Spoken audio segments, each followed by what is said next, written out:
So, hi guys, ayan, nawala yung video ko. So, ito try ko to siya guys, yung Pigma Norm na cream. Saan ba ako nakarap ito yung camera? So, ayan. Dahil meron akong dark spot dito na milas na yata, ayan.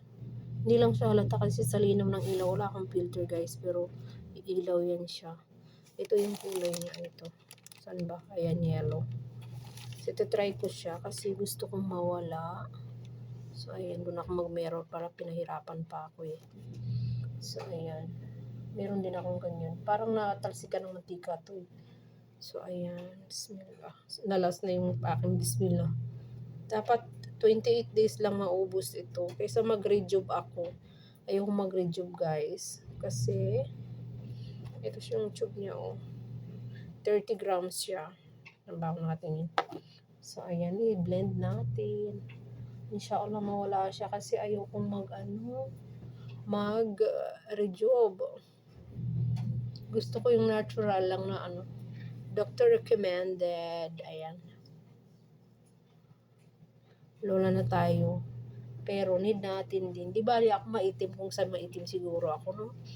Basta wag lang maano yung aking face. Ayan. Melasma kasi. Meron ako sa noo ko. Pero nawala na siya eh. Pero meron lang konti dyan. Ayan.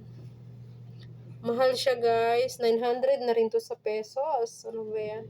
Naisip ko talaga. Pero at least isang beses lang naman. I-try ko lang siya. Kasi kaysa bumili ako ng mga pampaputi dyan, ayoko nang more maputi yung ugat ko nalabas na. Char. Pero ang face ko, char. Face na yan. Kailangan kong maging Ayan.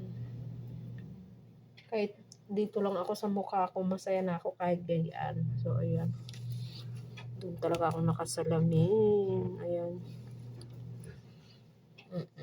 Wow. Mashallah. So, yun lang guys. I-try natin. This is my first day. Pero sabi ng iba, hindi man Kaso yung iba kasi makakapal yung kanilang melasma. Sa akin is ito lang. Yung iyan, halata naman meron yan. Yan. Dito siya. Yan. Inshallah mawawala siya.